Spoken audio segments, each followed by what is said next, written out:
Metro ఎండీగా NVS మళ్ళా కొనసాగింపు అయిపోయా. మెట్రో ఎండీగా ఎన్విఎస్ రెడ్డి కొనసాగింపు, పదవి కాలం మరో ఏడాది పొడిగిస్తూ ప్రభుత్వం ఉత్తర్వులు.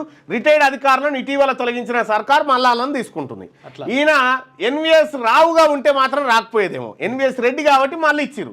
ఇటీవల తొలగించిన సర్కార్ కీలక బాధ్యతల్లో ఉన్నోళ్ళను కొనసాగిస్తూ మళ్ళీ ఉత్తర్వులు జారీ చేసిందట. ఇగో ఇది కథ. మరి తీసేసుడు ఎందుకు దీనికి ఒక డ్రామా ఏంది?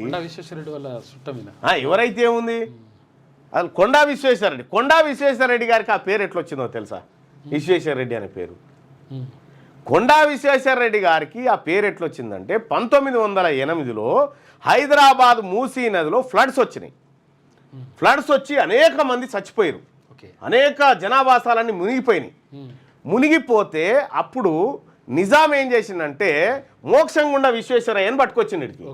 మోక్షంగుండ విశ్వేశ్వరయ్యని పట్టుకొస్తే మోక్షంగుండ విశ్వేశ్వరయ్య ఈ ఏది హైదరాబాద్ మ్యాప్ను గీసి ఈ ఫ్లడ్స్ భవిష్యత్తులో రాకుండా ఉండాలంటే ఉస్మాన్ సాగర్, నిజాం సాగర్ అనేటువంటి 2 జలాశయాలు కట్టాలి, అవి తాగునీటి అవసరాలను తీరుస్తాయి, ఫ్లడ్స్ను ఆపుతాయి అనేది ఆయన ఇచ్చిపోయినాడు.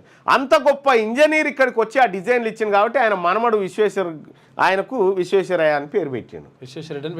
విశ్వేశ్వరరెడ్డి అని పెట్టిండు ఆయన పేరు. కొండా వెంకట రంగారెడ్డి. కొండా వెంకట ఉన్నది కదా రంగారెడ్డి జిల్లా, ఆయన వాళ్ళ కేవీ రంగారెడ్డి. ఆయన కేవీ రంగారెడ్డి గారు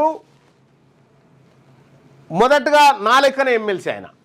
అయితే ఇప్పుడు నేను పట్టభద్రుల ఎమ్మెల్సీ, అప్పుడు ఆయన అడ్వకేట్ ఎమ్మెల్సీ, అడ్వకేట్ విభాగం నుంచి ఎమ్మెల్సీ. ఆయన 3 ఏళ్ళు పనిచేసాడు.